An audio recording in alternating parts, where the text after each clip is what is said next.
Hey guys, welcome back to The Readers. I hope you are having an amazing day. Let's get right into the stories. The first one is an entitled People Story. Background: my wife and I bought our house about 8 years ago. It's a decent-sized lot in a neighborhood where the houses are spaced pretty far apart, which was exactly what we wanted. When we moved in, the backyard was basically a blank slate, just grass and a few scraggly bushes along the fence line.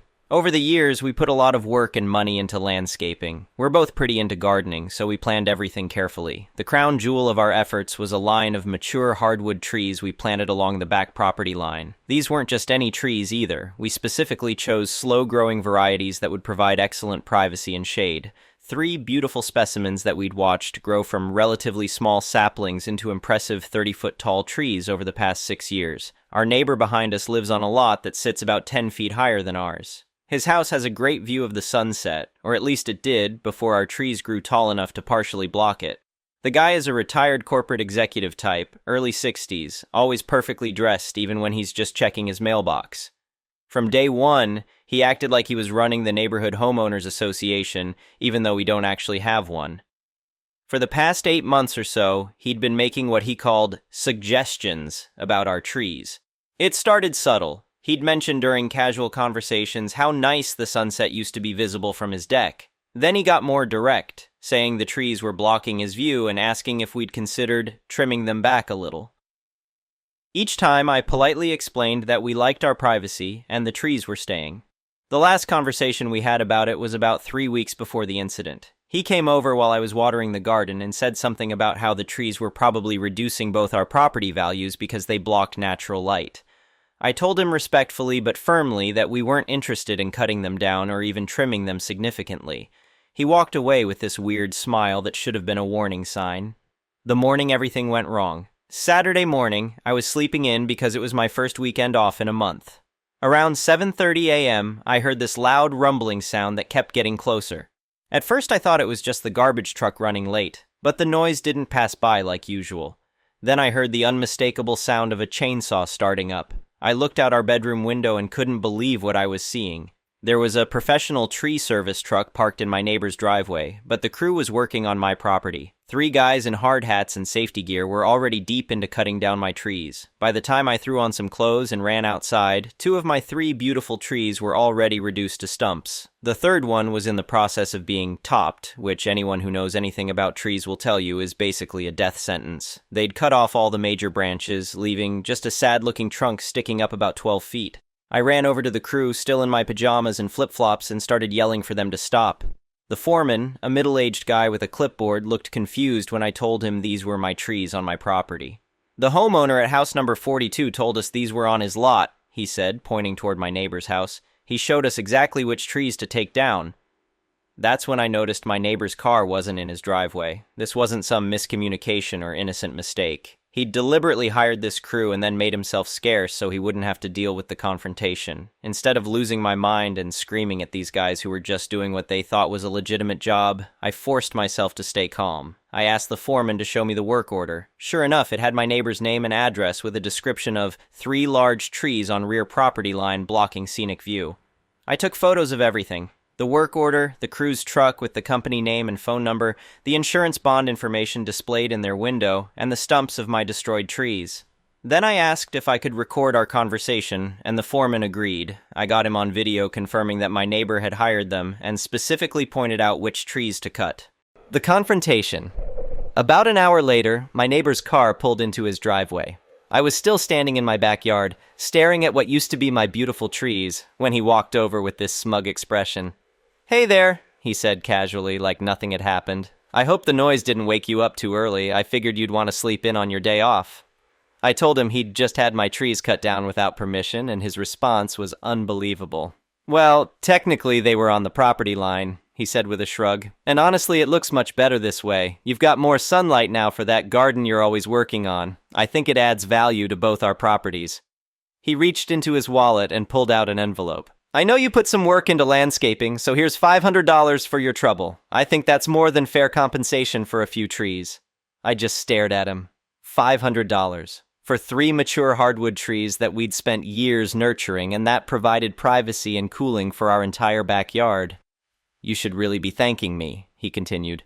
Now you've got this great open space and I can enjoy my sunset view again. It's a win-win situation."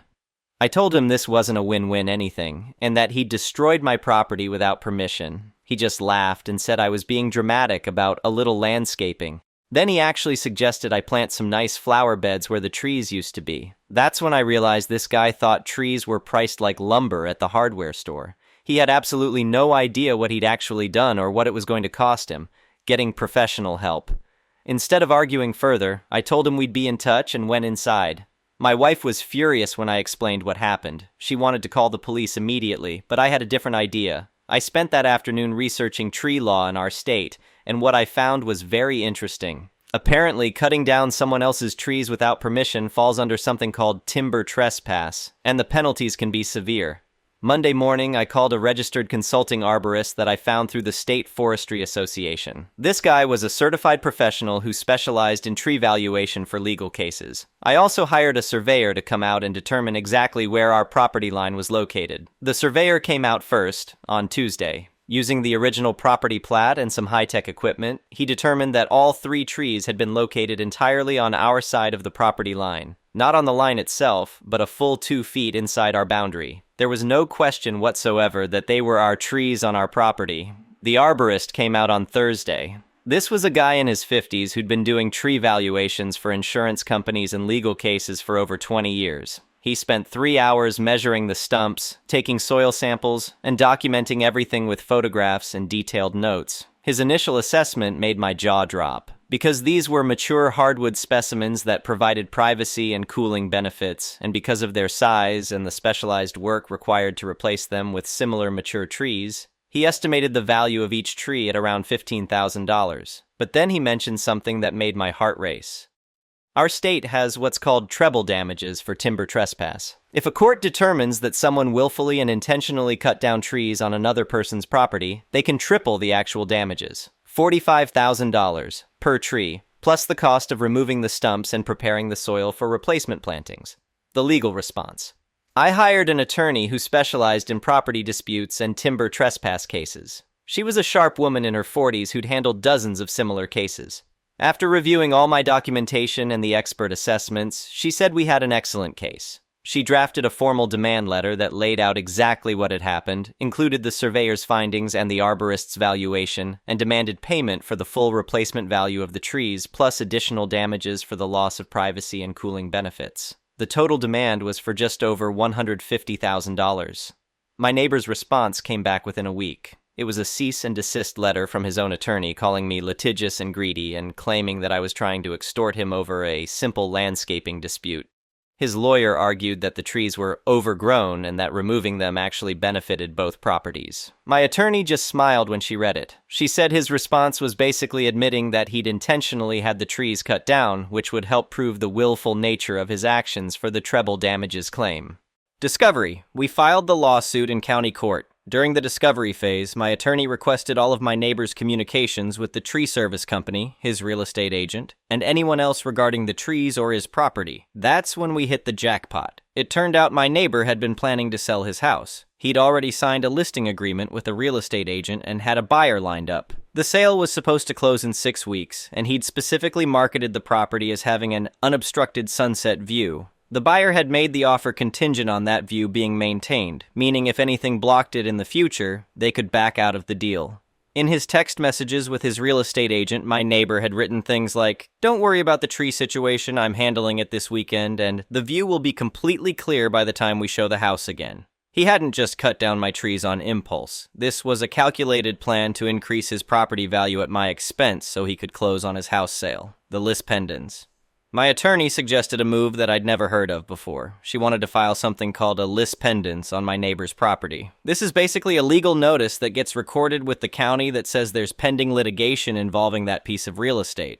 The effect of a lis pendens is that it clouds the title to the property, making it impossible to sell until the legal case is resolved. Any potential buyer's title insurance company will see the notice and refuse to insure the property until the lawsuit is settled. We filed the lis pendens on a Friday afternoon. By Monday morning, my neighbor's real estate agent was calling my attorney in a panic. The house sale falls through the buyer's mortgage company saw the lis pendens during their final title review and immediately put a hold on the loan. They informed the buyer that they couldn't proceed with financing until the tree lawsuit was resolved. My neighbor tried to convince the buyer to wait it out, claiming the lawsuit was frivolous and would be dismissed quickly. But the buyer's attorney advised them that timber trespass cases can drag on for months or even years, and the potential judgment was substantial enough to affect the property value. The buyer backed out of the deal entirely. Suddenly, my neighbor went from being smug about his landscaping upgrade to facing the loss of his house sale. The real estate market in our area had been softening, and he'd already put a deposit down on a retirement condo in another state based on the proceeds from selling his current house. The settlement negotiations.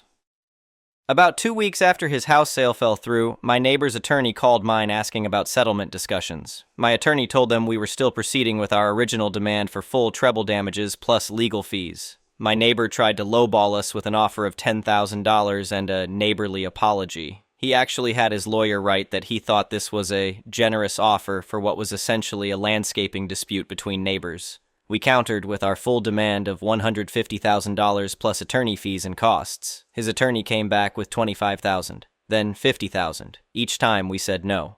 Meanwhile, my attorney kept digging into the case. She discovered that my neighbor had done something similar at his previous house 15 years ago, where he'd trimmed a neighbor's hedge without permission to improve his view. That case had settled out of court, but it established a pattern of behavior. The final settlement. By this point, my neighbor had been carrying 2 mortgages for 3 months while trying to find a new buyer for his house. The lis pendens was scaring away potential purchasers, and his attorney was telling him that our case was strong enough that we'd probably win at trial. The final settlement conference happened on a Thursday morning in November. My neighbor, looking tired and stressed, agreed to pay the full appraised value of the trees plus our legal fees.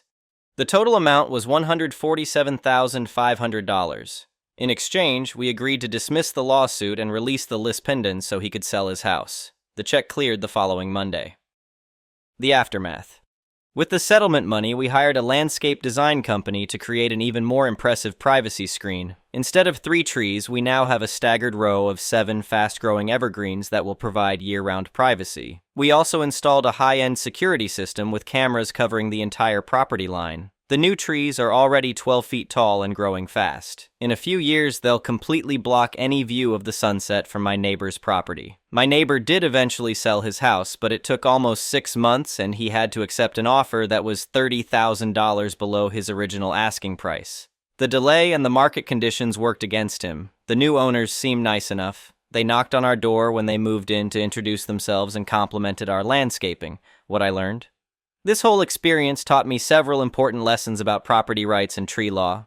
First, never assume that someone won't have the audacity to destroy your property just because it benefits them. Second, document everything immediately when something like this happens. Third, trees are considered valuable property in the eyes of the law, especially mature specimens. But most importantly, I learned that some people will only respect your rights when enforcing them costs more than they're willing to pay. My neighbor thought he was being clever by having my trees cut while he was conveniently away from home. He figured he'd present me with a done deal and I'd just accept his $500 and move on. Instead, his view improvement project cost him almost $150,000 and delayed his retirement plans by months. Every evening when I sit on my back deck, I can see his old house through the gaps in our new trees. But soon, even that view will be completely blocked by our growing privacy screen. I suppose you could say I'm enjoying the view just as much as he thought he would. The irony is that if he'd simply approached us respectfully and offered to pay for professional landscaping that would give him some view while maintaining our privacy, we probably could have worked something out. A partial trim of the trees and some strategic plantings might have cost him a few $1,000s and achieved what he wanted. Instead, his arrogance and assumption that he could just take what he wanted without consequences turned a neighborly discussion into a legal nightmare that cost him a small fortune. I sometimes wonder if he thinks about those trees when he's sitting in his retirement condo, knowing that his view cost him more than most people spend on a car.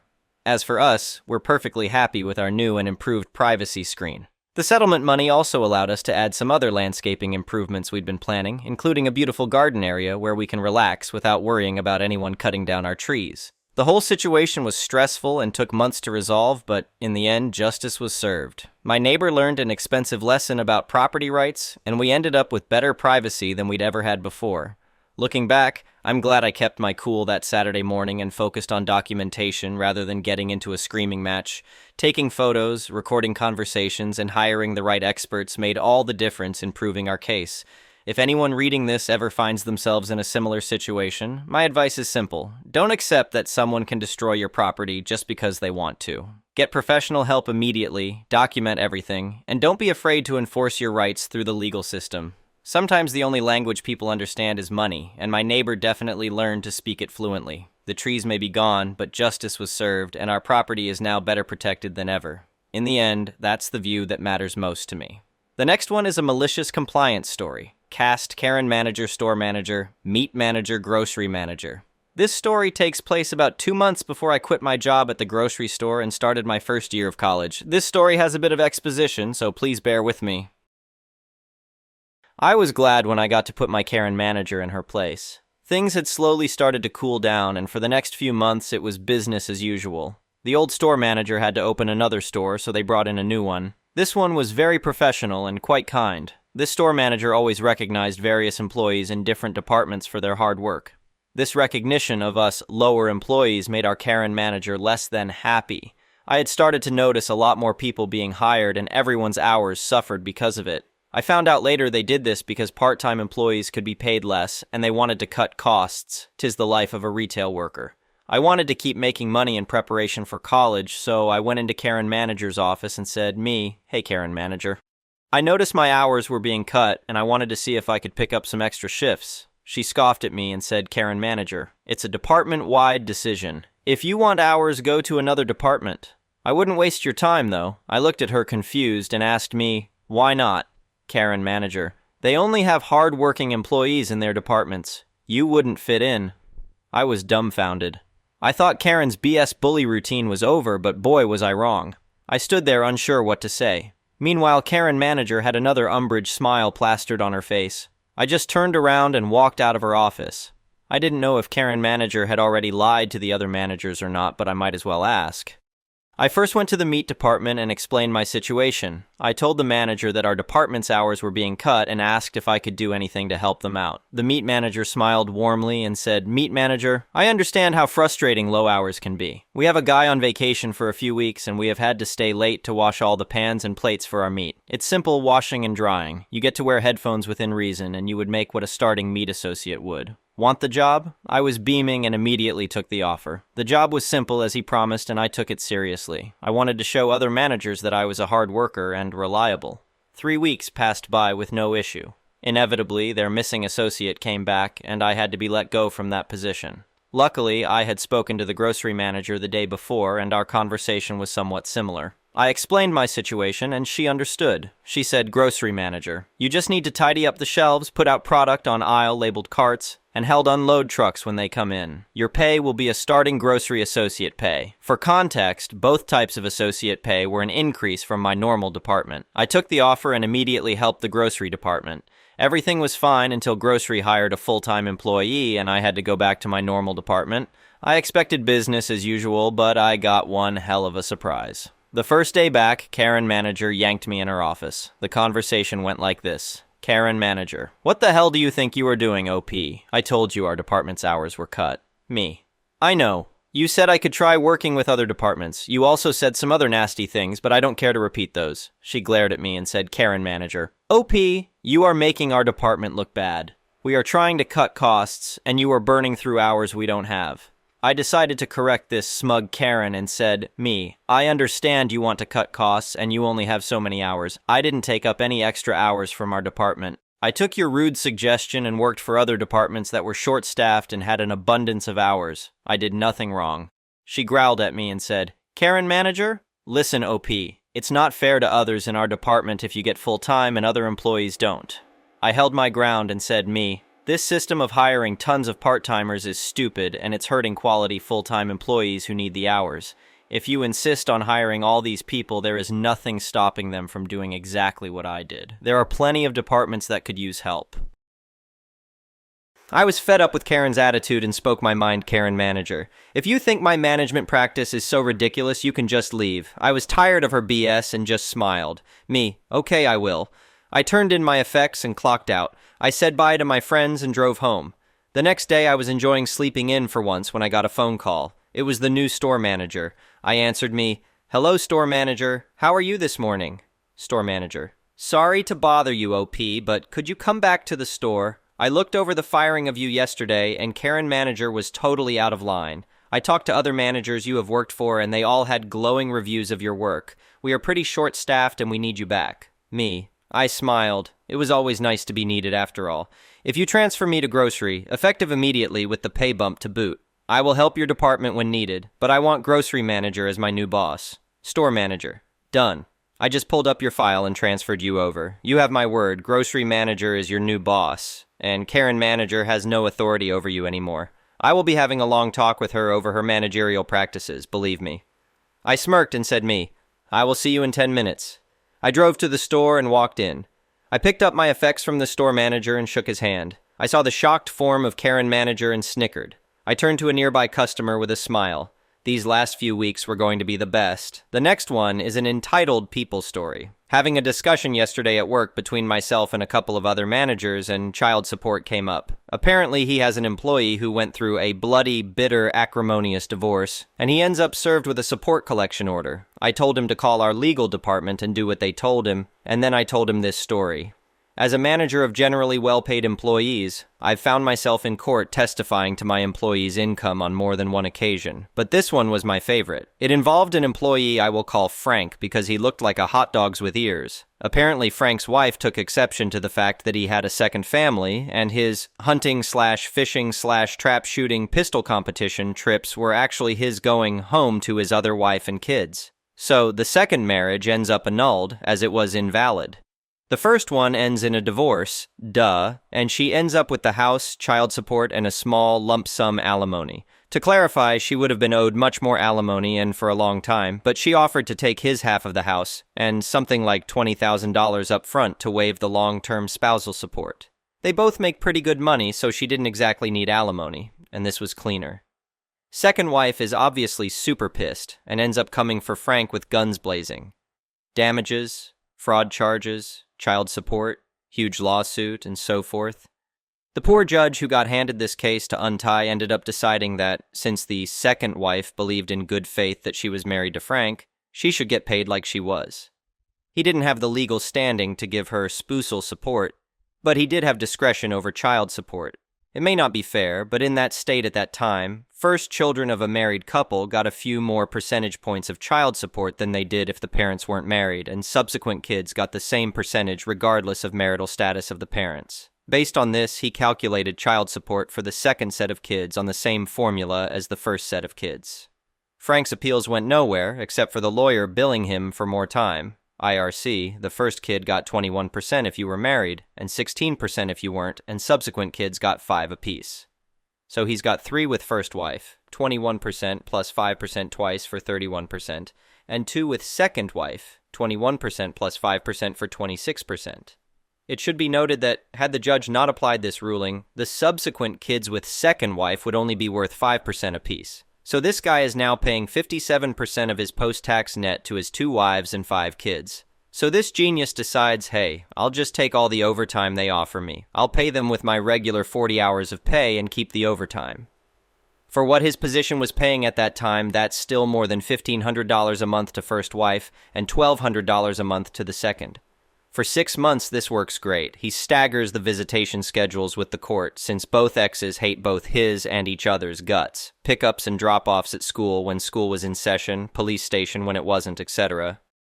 One of the older kids, I forget which, mentions to mom that dad picked them up on Friday night, left he oldest in charge of the younger ones, and went to work all night. Then he came home in the morning, slept for a few hours, then they all went and did fun things, and same thing Saturday and Sunday nights. He came home Monday morning, packed the kids up, dropped them off at their schools, and went home to go to bed. Apparently this has been pretty standard for a while, and the kid didn't even think it was a big deal. He was leaving at 9 p.m., the younger kids were in bed, and you left a teenager in an apartment alone with Netflix and Wi-Fi. Well, moms put aside their mutual hatred because, after all, the enemy of my enemy is my friend, and proceed to go after Frank for the substantial percentage of the OT they should have been getting. Since I had testified in both hearings regarding his income, they had all of my information. I get handed 2 garnishment orders by the same process server one morning as Stop for Gas one morning. I open them, read them, and call my lawyer. My lawyer tells me to hand them to our legal department, as I don't actually cut their paychecks, and they should handle it. Legal sends a courier, picks up the orders, and leaves. 2 days later, they tell me they'll be handling the response, and I should direct any further correspondence in the matter to them. I don't hear a thing for about 2 months, and then one Monday morning, Frank comes boiling into my office, red-faced and steam shooting out of his ears. He's demanding a list of all my assets because he's going to be suing me for everything I've got, and then some, for ruining his life, destroying his relationship with his kids, and anything else he can think of. This guy is actually in my office demanding personal information right there on the spot for complying with a court order, or he's going to call his lawyer right then, and he'll somehow make me give in to him. He is so tremendously upset that he's getting to experience the consequences of his own actions that he even offers to take me outside so we can settle this like men. I'm not gonna lie, I thought about it for a second. Now, there was a time I could handle myself in a fight, and I can probably give more than a few people a surprise even now.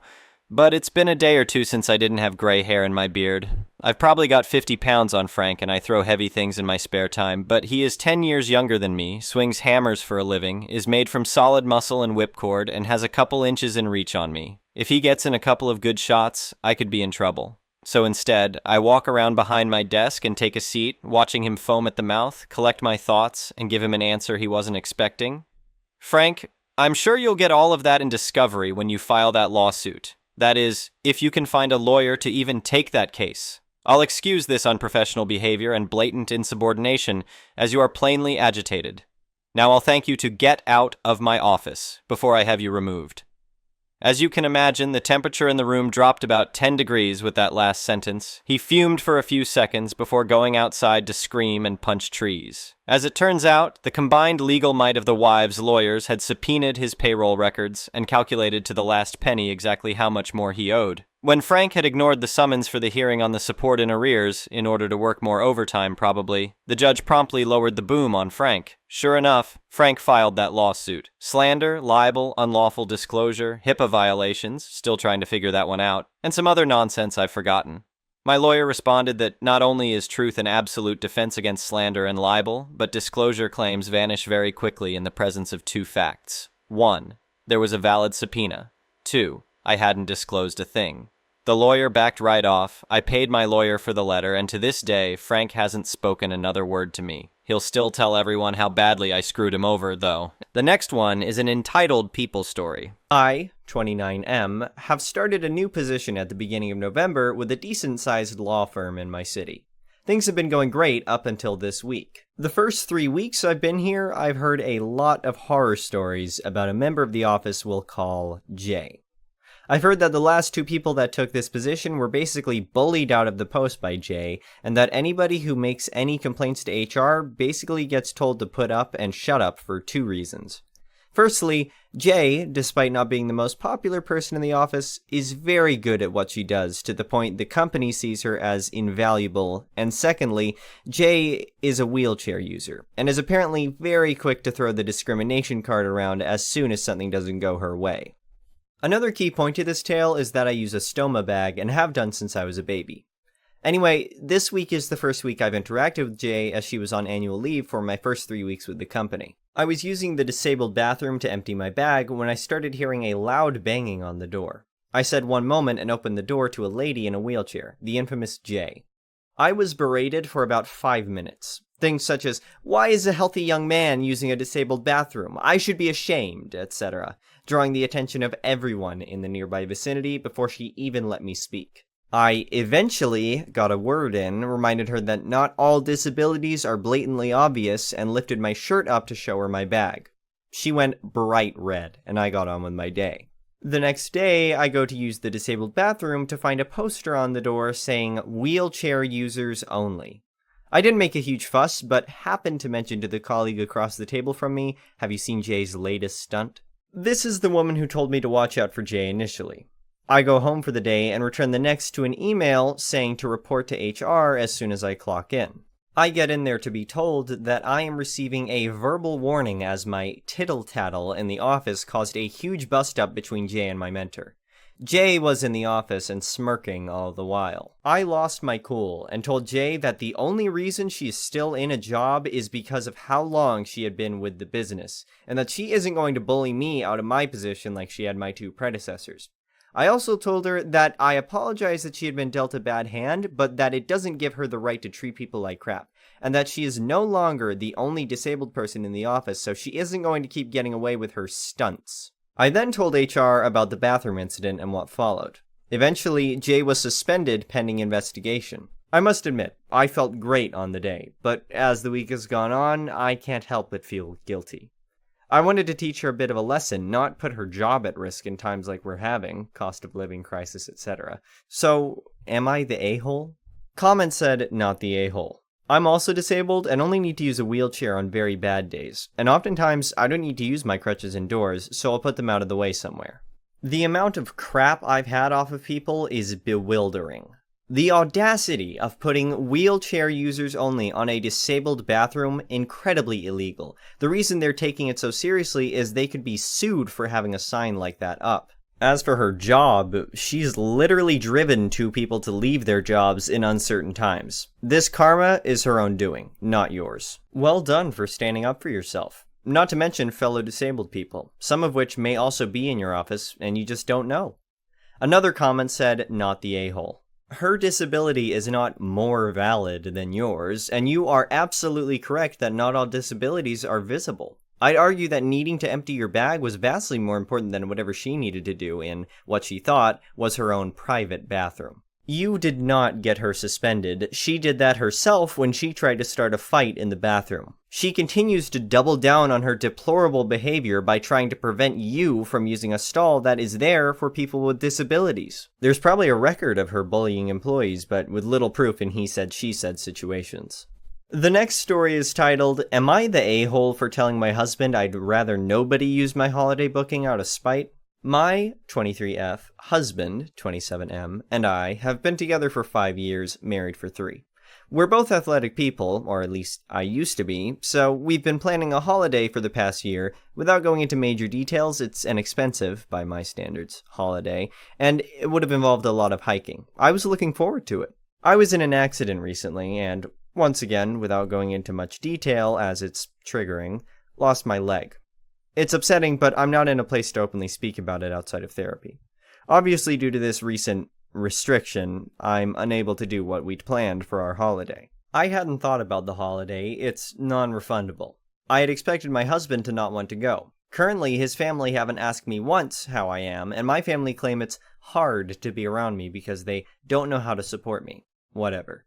He said yesterday he invited his sister, 19, in my place. I was baffled because I expected him to support me. He said it's not for 2 months. I'm like, so?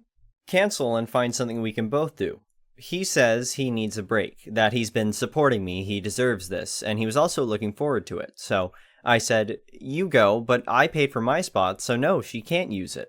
He asked if I'm being serious, that it's spiteful. His sister hasn't done anything. I said, she hasn't asked me once how I'm doing. She texted me last week for £150. Why should she get a free holiday? Anyway, he's upset, claiming he'll still go and pay for his sister, which he won't, since A, it's expensive, and B, last I checked, fully booked. Am I the a-hole? I'd ask family or friends, but I don't feel like texting them. Comment said, not the a-hole. Do you have travel insurance? Because your accident should allow you to claim the whole trip cost back, including your travel companions. Even if you don't, an email and copy of a medical letter would trigger many hotels/airlines to refund you, even if this is outside their T's and C's. Sending good wishes. Another comment said, not the a-hole. My husband and I once canceled a vacation over a sick dog, and not like at death's door sick. Just uncomfortable and sad, and we knew he'd have to sit in a cage for a week at the vets since they were the only ones who would take them. The idea that he wouldn't cancel a vacation over his spouse being unable to go due to a traumatic injury is absolutely gut-wrenching. The next story is titled, Am I the a-hole for not inviting my pregnant sister-in-law to Thanksgiving? I, 33F, hosted Thanksgiving this year. Every year it rotates between me, my sister, and my brother's homes. It's a pretty big gathering that normally involves my siblings, their partners, my sister's kids, and our parents. This year, my brother, James, 35M, and his wife, Becky, 31F, are having their first child. The baby is due in spring. We have a traditional Thanksgiving meal, watch the parade, play games as a family, couple drinks together in the evening, the usual stuff. Same kind of thing every year. This year, a couple weeks back, I got what is basically a list of demands from Becky in our family group chat. She wants to come, but her pregnancy means some things need to be adjusted. Her rules were no poultry, as the smell makes her sick, no alcohol, as the smell makes her sick, and she can't join in. The food needs to be served early, as she needs to nap during the time it's normally served, and she doesn't want to play the games, as she tires easily, so can we just listen to music/talk in the evening instead? I was really upset by this. Firstly, none of us are vegetarian, and so I don't really know how to prepare a turkey alternative, but secondly, I'd already ordered the turkey, and it seems like a waste. And to not be able to drink, eat when we want to, or even play our games in the evening just feels so unreasonable when 9 of us won't get to celebrate in the way we'd like to. In the family chat, I replied and said while I would make her a non-poultry meal and would make sure people don't drink at the table, I wouldn't ban poultry or alcohol from the house, and I certainly wouldn't be not playing our games, particularly as my niece and nephew are now old enough to join in and really loved it last year. Both James and Becky said I was being unreasonable and that she's pregnant, so I need to be more understanding. My mom joined in and said it's not hard to accommodate, but I was really annoyed by this point. I told Becky she was uninvited if she can't accept any compromise whatsoever. James called me separately to say I'm excluding her and ruining their Thanksgiving, and she can't help how she feels during pregnancy. I said I wasn't excluding her, and she's welcome if she can accept that Thanksgiving has to work for everyone else too. In the end, neither Becky nor James came over. It was a weird day without them, and I'm sad they weren't there, but I feel like I wasn't unreasonable. I do want to make amends, but am I the a-hole? Comment said, not the a-hole. I am currently pregnant, and the smell of alcohol makes me sick too, and I am overly tired. Not in a million years would I think that anyone apart from my partner should have to go out of their way to accommodate me. Your solutions to offer an additional alternative and ban alcohol from the table are really reasonable compromises.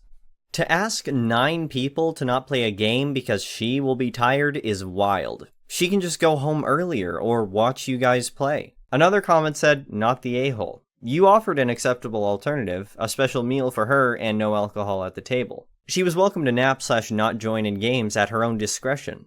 Sometimes when pregnant, you have to accept that there will be smells and situations that you have to make decisions about attending or not attending. It's no one else's problem to fix. Your brother and sister-in-law are selfish, and I only see it getting worse once their baby arrives. Can't have Thanksgiving in the afternoon due to baby's nap schedule, etc.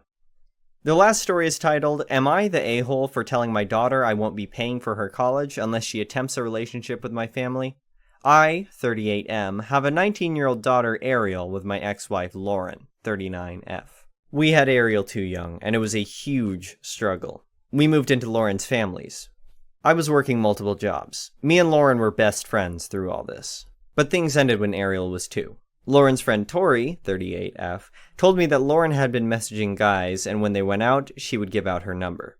I checked Lauren's phone and found it. I asked for a divorce, Lauren was pissed and wanted to reconcile. I didn't, and got split custody. Lauren made my life hell. Lauren badmouthed me, would miss pickup times, and make decisions without talking to me. Her dad offered money to relinquish custody, I told him off. Ariel is now 19 and just started college. The deal was me and her mom would split it. I remarried Tori when Ariel was 6. Tori was a rock during the divorce, but we didn't date till 2 years later. Lauren used this to warp Ariel against Tori and our son, 13M. She excludes them. Whenever she spends the night, she'll just talk to me or go to her room if my family was around. Our son walks to the basement if she comes over. It hurts me a lot. I've spent thousands on therapy before people bring that up. It still is being utilized, but at this point, Ariel is being nasty for the sake of it. Her mom has convinced her I cheated with her friend and had a baby, which is funny because, as I've pointed out, the timelines don't even match up. I've done everything at this point, including family time, one-on-one, and therapy. Ariel is plain rude to them, and they are done trying. Ariel graduated from high school in May and hosted a party. I was invited, but my family wasn't. I told Ariel I found that disrespectful. So I'd send a card, but wouldn't be going. She didn't care, and we haven't spoken since. I get a call from Lauren saying she paid the first semester and was wondering when I'd be paying. I said I was no longer paying, as I'm not pulling money out of my household when Ariel is disrespectful to 2/3 of it. My ex went off, saying we had an agreement. I reminded her of when her dad tried to buy my custody, and said, you have what you've always wanted, full control and custody. You won, so figure it out. Then texted her that I've been putting up with this long enough. She got her 18 years of child support from me. So, until she planned on setting the record straight that I was done with both of them, and blocked her. I called Ariel and told her the same. Gave the reasons I'm not paying and told her she needed to look into loans. But I would pay for college if she at least tried to form a bond with my family because she created this situation with her attitude. So, if she wants my help, she needs to attempt it. She started crying, but I didn't fall for it. Told her what my expectations were and to let me know what her plan is so I can move the money around. My wife is on my side here, saying we've been the bad guys for long enough, but I'm getting crap from others. Am I the a-hole? Comment said, not the a-hole. Everyone who is saying OP is the AH or ESH needs to get off their high horse and put themselves in his shoes. His daughter treats him like an ATM, all the while disrespecting him. What's worse is she wants him to pay for college with money that will come from both him and his new wife, who she treats like crap. Like it or not, they are family, and if she refuses to be a part of that family, she has no right to get additional support from it. She can't have it both ways. He paid child support. He made sure she was taken care of growing up.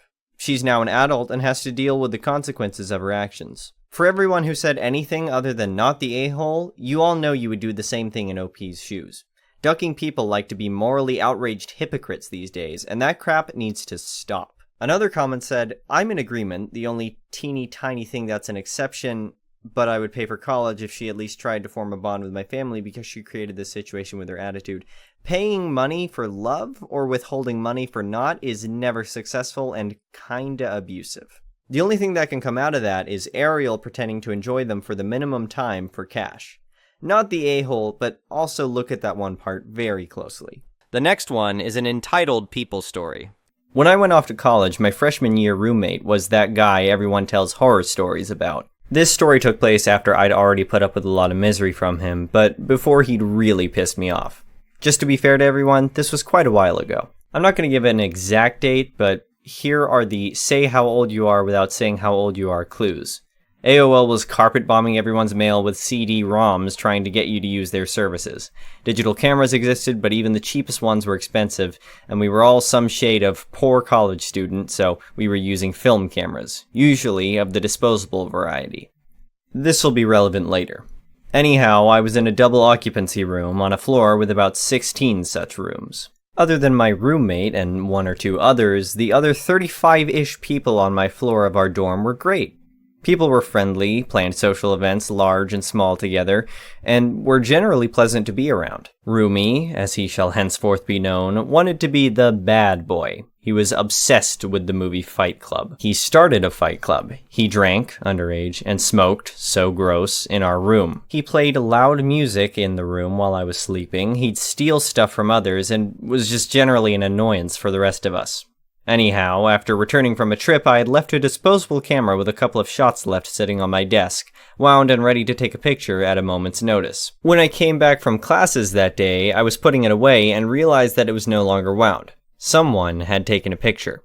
Rumi and I had some history by now, so I instantly knew what had happened. Whatever, I used the last picture or two, then took it in to get it developed. If you are reading this and expecting pictures of anything other than Rumi's ass, I have a few somewhat contradictory thoughts for you. You are a sweet, sweet summer child. Just so you know, I'm talking about Rumi's bottom, not his donkey. Don't change. If it's not already too late, you should get off the internet and enjoy the last gasps of your innocence before you realize that this is about as benign as you're going to find here. It only took a decade or so to be able to laugh about all my trouble with Rumi. Learning to live away from home is a great experience. Sorry, back to the story now. I was a little irritated because at this time you paid per picture developed, and so I'd managed to exchange actual cash money for 2 pictures of Rumi with his ass hanging out along with the rest of the pictures on that roll of film. So, there I was, sitting at my desk thinking about revenge, and about half a second of thought let me hit upon the obvious, perfect, glorious solution. Every floor on our dorm, which was quite large, had a bulletin board that was literally the first thing you'd see when getting off the elevators at our floor. Each floor could decide how they wanted to decorate their own board. Some floors had boring stuff like announcements, some had paintings, but we had decided that we were going to post pictures of us doing fun things. Anyhow, these 4 feet by 8 foot boards were entirely covered with an ever-changing photo collage. Rumi was way too cool to pay any attention to this or contribute in any way, so I just worked both copies of his moonshot into the collage. It was perfect. It was just a sea of faces, so one more pasty oval didn't stand out in the least. The best part was that Rumi was clearly identifiable in the picture. The rest of the people on my floor noticed pretty much instantly. Decades later, I can perfectly recall one of my floor mates grinning and saying, "That's a lot of skin," every time I think of this story. Within a day or two, everyone on the floor, including our RA, were laughing about it. We all were just waiting to see how long it would last. But Rumi's bridges had all been long burned at this point, so there wasn't really anyone that was going to tell him about it. It was weeks before he found out. He continued to be the bane of my existence, but those are stories for another day, and he never messed with my cameras again. Epilogue, I don't think I ever spoke to or laid eyes on Rumi in person after that year, but every 5 or 10 years I go trolling through the interwebs to see if I can find him. For a while, I was expecting to find him in court records. To his credit, he appears to have settled down, has a good job, and a family. So, Rumi, if you're reading this, nice job turning things around. Good luck. The last story is titled, "My Father Sued My Sister for My Mother's House." A bit of backstory, my parents got divorced 33 years ago. Oh, and at the time, they both owned several houses. When they separated their assets, my mother got the home she lives in now, and my father got the home he lives in now, but he tried to still take the home she lives in by not paying the mortgage payments and not telling her he hadn't paid the mortgage. Had it not been for my godfather loaning my mom the money to get the payments up to date, my father would have put my mother and his 3 kids out on the street. Fast forward 28 years later. My father owned his own business, and he was looking for someone to buy it, and so my sister offered to buy it from him. They agreed on price and signed the contract. Now here's the rub. The business was a business that was losing customers because it's a dying industry, and my father never told my sister that. My sister is one of the hardest workers I know, and she put everything she had into the business, and nothing she was doing was working. And that wasn't because she wasn't doing the right thing, it was because the business in and of itself was a dying medium for that industry. During all this, after my father had finally retired, they got into an argument about a financial matter in dealing with the company, and my father was completely disrespectful in the way he handled it towards my sister, and he did that in front of her employees. My sister stopped talking to him at that point. Over the next couple of months, despite my sister's extensive hard work, the company went under, and my sister had to close the business after it had been open for 38 years. My sister was devastated by this because not only did she put all her hard work, her blood, sweat, and tears into it, but she also put all her financial resources, which meant that she was financially devastated as well. My father was really upset because the company that he had created and nurtured over 38 years had been closed through what he saw as no fault of his own. Clearly, because the business closed, my sister could not continue to pay my dad's payments she was paying him for his business. Then she found out that the business had already been dying. In fact, my father had taken money out of his own account to put into the business because he knew it was dying when he sold it to her. He literally scammed his own daughter in the sale, for lack of a better way of saying it. Because she stopped paying him, he decided that he was going to sue her in court with a judge and everything. Now for context, a few years before all of this happened, my mom had gotten sick and gone to the hospital, and at the time I lived across the country and my brother lived across the country, and the only one who lived in the same state was my sister. My mother was afraid that if something happened to her, we wouldn't get the house, so she put the house in my sister's name since my sister lived the closest. Oh, the house was still in my mother's name as well, but my sister's name was added to it. After my mom got out of the hospital, she never got around to changing it. So, when my father started threatening to sue, my sister went through her assets and realized that my mother's house was still in her name and switched it back over to just my mother's name. In our state, however, we have a law that if you think someone fraudulently switches an asset out of their name in order to avoid being sued for it, you can sue them for that asset still, and it's up to them to prove that it wasn't fraudulently transferred. So, when my father decided to sue my sister, he added my mother's house onto the lawsuit as one of the things he wanted. He didn't sue my sister for the house that she owns in her name with her husband in a whole nother city. He sued her for a house she hasn't lived in over 25 years, and a house that she has not put any money into ever in her life. Now, when he first filed the suit, I thought he was just trying to force my sister to talk to him, because I couldn't imagine any parent, let alone my parents, suing their child, but he went through with it. He initially told me that he was suing for my mother's house because the lawyer told him he had to sue for all her assets, and since my mother's house had been in her name, he had to sue for that as well as her house. But then I found out he wasn't suing her for her house, he was suing her only for my mother's house. He's still mad that he didn't get my mother's house 33 years ago when they got a divorce. So mad that he lost in that case that he decided to go after her house the first chance he got. And this was it. 33 years later. The even more messed up thing is that when I found out he was going after my mother's house, I myself told him, if you go through with this lawsuit and you win my mother's house and you take her house away from her, I will never forgive you. I will never talk to you again. You will lose me, and losing me will also mean you lose your grandchild, your only grandchild, so you need to think about whether or not this is worth it to you. And he still went through with it. He still went through with it, knowing that he would not only lose my sister, but me as well. He filed this lawsuit 5 years ago, and they just got through going to court. So for the last 5 years, he's forced his daughter, his princess, his baby girl, to suffer under the weight of knowing that her father, A, screwed her over, B, was putting money before her, and C, apparently felt no real remorse or sadness to hurting his own child, emotionally, mentally, and financially. The worst part is, he didn't just teach her that, he taught all 3 of his kids with this one act.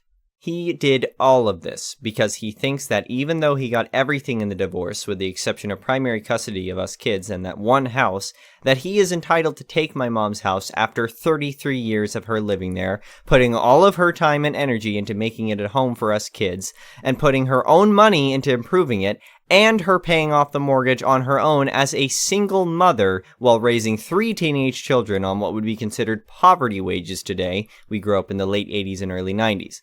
He hasn't put a dime into that property since 1988, and yet he somehow feels like he's entitled to take it away from my mother without even caring about the damage it would do to his own children. And you know how some people have some idea in their head that it's okay to mistreat your kid if they're not your biological kids, like a stepchild or foster child or an adoptive child, which I think is disgusting in its own right, but there are people out there who actually believe that. So for those out there who actually believe that it's okay to mistreat your child if they're not your biological child, I say this. It's not like we're like his stepchildren or foster children or children he adopted or any other random crazy-ass excuse that some random person tries to use to justify their own abuse of their children. We're his biological flesh and blood, and there's no denying it because we look very similar to him and his family.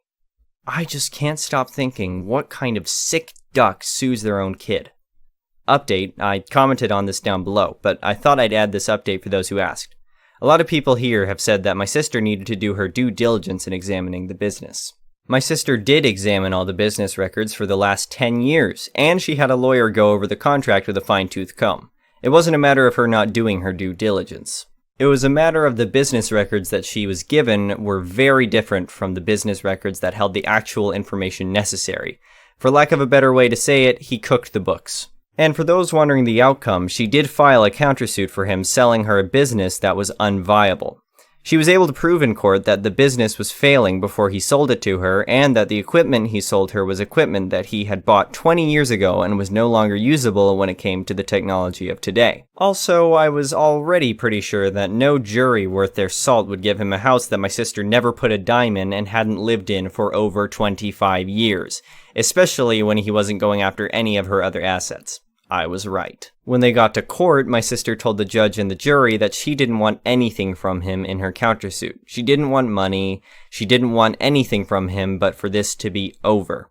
He told the court and the jury, but he just wanted my mother's house in lieu of the $300,000 my sister owed him for the business. My father lost his lawsuit. My sister won her lawsuit and was given $0, as that's what she was asking for. So, he permanently lost one daughter, and the other one, myself, is seriously questioning whether I want to talk to him ever again.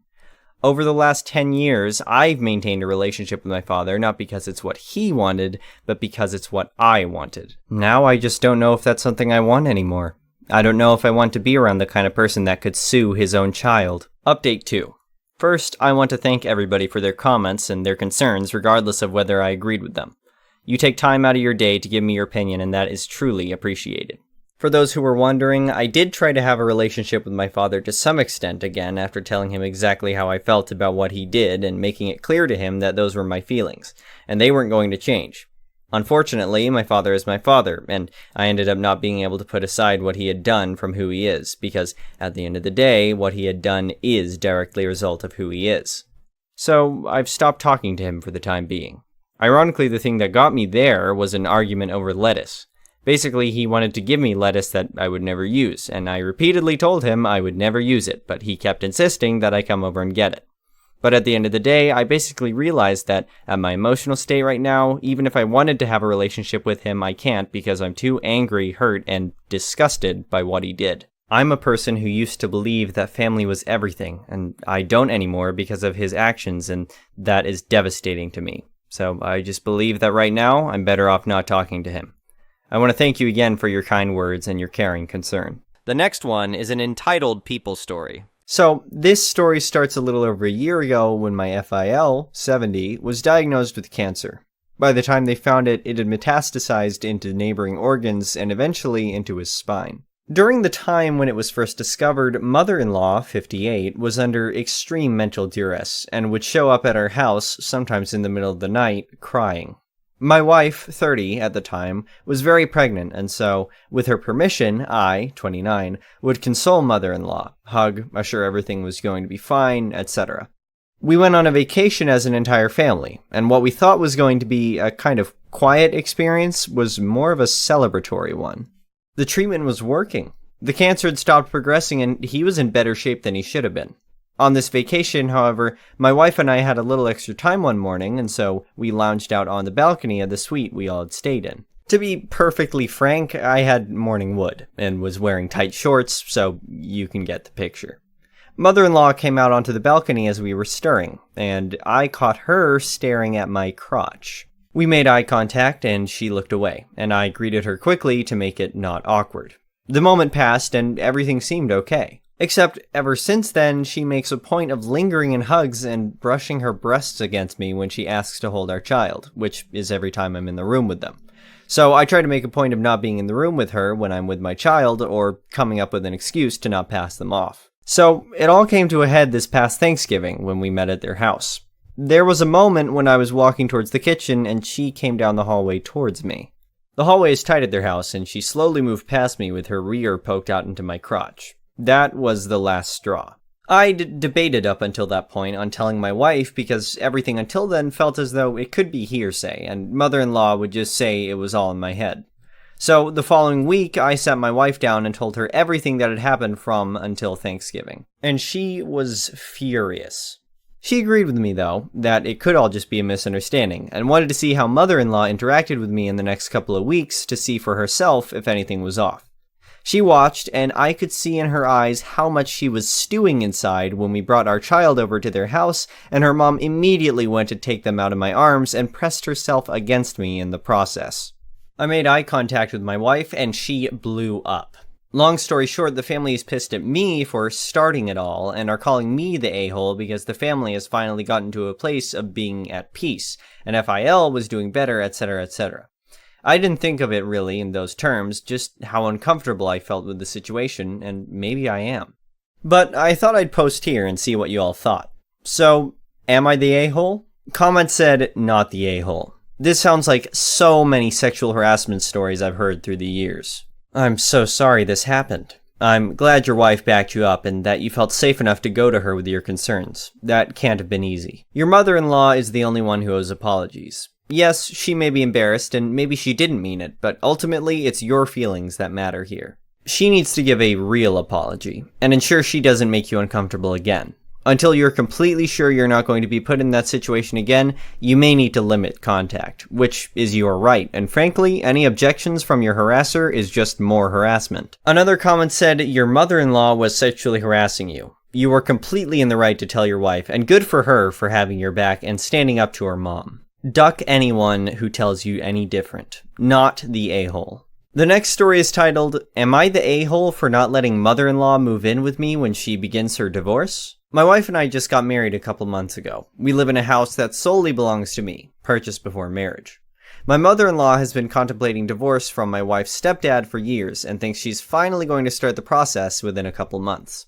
She asked us if she could live with us for a few months while she begins her new life. We said no. Are we the a-holes?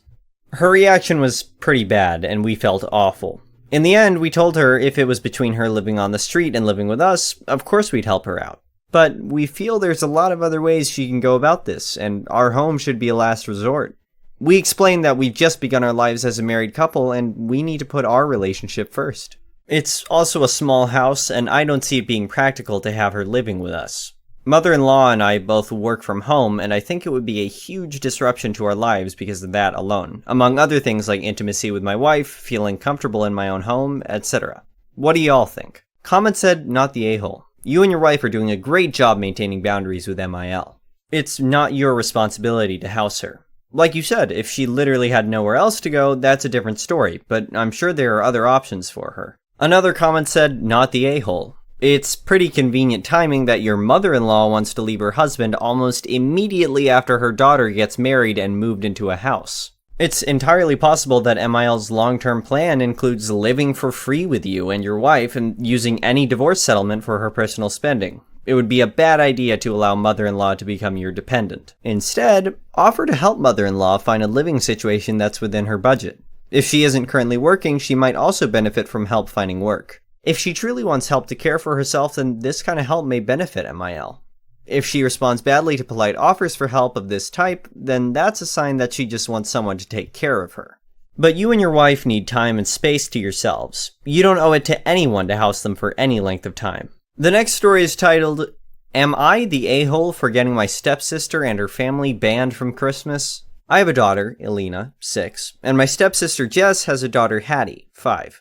Me, my husband, Jess, and her husband, Paul, are all staying at her parents' house over the Xmas period. For context, Paul arrived a day after the rest of us, very late at night because he does shift work and worked late before driving to our parents'. The next morning, the girls were playing in Elena's room at about 10 a.m. The adults were all downstairs, except Paul because he was sleeping and my stepdad was out. Suddenly, we heard Paul shouting. This isn't too unusual, if unpleasant, but this episode sounded particularly bad, so we got up. Before we can even get to the stairs, my daughter runs down crying, saying Paul had shouted at her for waking him up. My husband was livid and went upstairs to deal with Paul while I calmed my daughter down. I knew it would be absolutely impossible for us to be around Paul after what happened, so we would probably be leaving. Jess said that was ridiculous. Paul probably got annoyed and was tired and he'd apologize, and everything would be fine. I said, no, it would not be fine. Nobody shouts at my child and remains on speaking terms with me or around my daughter. Paul should know better than to be acting like that with other people's children. When my stepdad came back, we told him what happened and that we would be leaving because we refused to subject Elena to being around Paul after what he did. And we don't trust him not to overstep his boundaries like that again. My stepdad agreed, but said that it was unfair that we should have to leave after Paul was the problem. He called Paul and Jess down and said they had to go, weren't welcome on Christmas, or until after we had gone home. Paul tried to defend himself, saying the kids should have been quieter, but when my husband got annoyed, Paul half-heartedly apologized. I didn't believe a word of his apology. My stepdad reiterated that Jess was welcome to stay without Paul, but Paul had to be gone within the hour. She started an expletive rant, so I left the room with Elena, and the next I saw was her and Paul going upstairs to pack. They left without a goodbye. Since they've been gone, every few hours I've got a text from Jess saying how I've ruined her Christmas and her relationship with her dad over 30 seconds of bad judgment. I don't think I created this situation because it was my stepdad's decision to throw them out. I offered to leave. I also think Paul made this bed that Jess is lying in. All he had to do was come downstairs and ask us to quiet the children or pop his head into the room and ask politely. Nevertheless, I do feel bad that Jess is stuck in the middle and that Hattie won't see her grandparents on Christmas because of this. Did I overreact? Would Paul apologizing have been enough? Comment said, a 5-year-old and a 6-year-old are going to make noise playing together. It was 10 a.m., not 1 a.m., so I fail to see why anyone should have gotten angry about it. I'm stuck on the part where you say Paul's shouting is unpleasant but not unusual. That's an issue. If your BIL is shouting at his kid enough for it to be a normal thing, there's something wrong there. She's 5. Her dad shouting at her shouldn't be the norm. Good for you for standing up for your kid and your family. Paul has absolutely no business shouting at your daughter for playing. She's 6. Honestly, I'd say that short of causing bodily harm to his daughter, he should never be yelling at someone else's kid. You didn't demand they get kicked out. You told your family that as a result of your BIL's inappropriate behavior, you would leave so your daughter wasn't subjected to it anymore. Your stepdad obviously agrees that Paul was out of line. Otherwise, he wouldn't have asked you to stay and Paul to leave. I have a feeling this shouting thing happens often. Otherwise, I don't see why your stepdad would have asked Paul to leave. Another comment said, not the a-hole. Shouting at kids is abusive and not okay. You are not responsible for how your stepdad handled it. No one ruined anyone's Christmas. Even the Grinch learned that other people's Christmas experiences were not his to control. In future, it might help to ensure that Paul and Jess understand what kind of behaviors are acceptable and not acceptable, and to give them a chance if they genuinely seem to understand and commit to acceptable behavior. Sorry to hear you and your family had an unhealthy surprise, disappointment, guilt, and confusion at your get-together. The last story is titled, Entitled Idiot is Upset Because My Husband is Married. When my now adult daughter was almost 3, we had a regular monthly family dinner plan. We would go to a used bookstore that was near a Mexican place we liked and a McDonald's which our kids liked.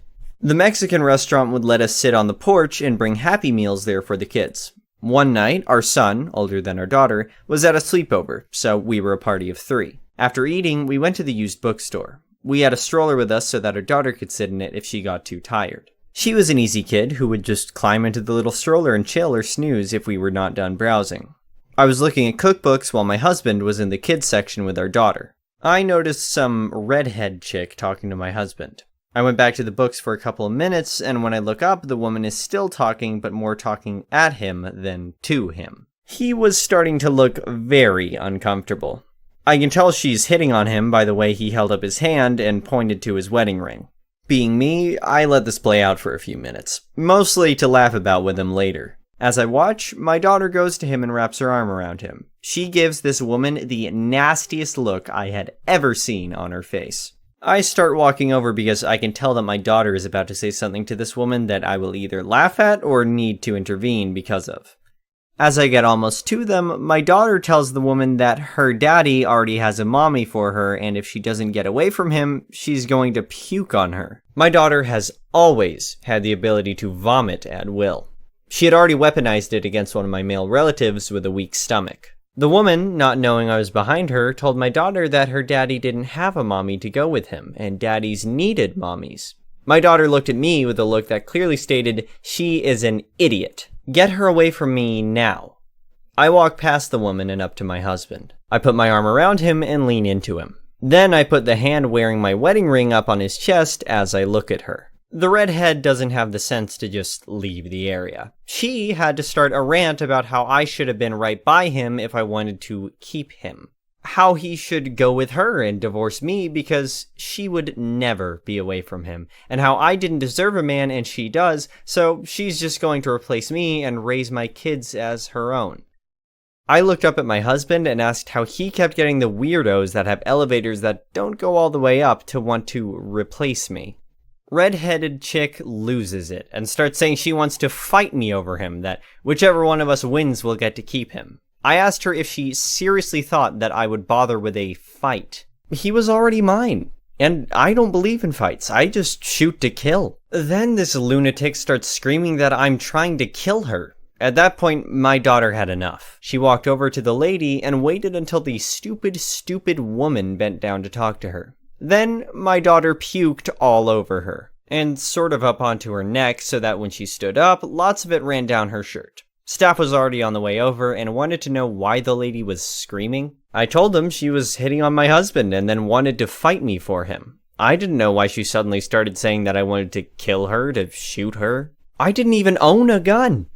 She was just being an idiot, and then she got my daughter all upset, so my daughter puked. I cleaned our daughter up and had her rinse out her mouth. On the way home, my husband insisted we stop and buy her some ice cream. When I asked my daughter why she thought she needed to puke on the lady, my daughter told me that we had already wasted enough time talking and it clearly wasn't going anywhere, so she ended it. My daughter has always had a way of cutting through the garbage in life. Thank you for watching. I would really appreciate it if you could like the video and subscribe to our channel if you haven't already. We'll see you again tomorrow.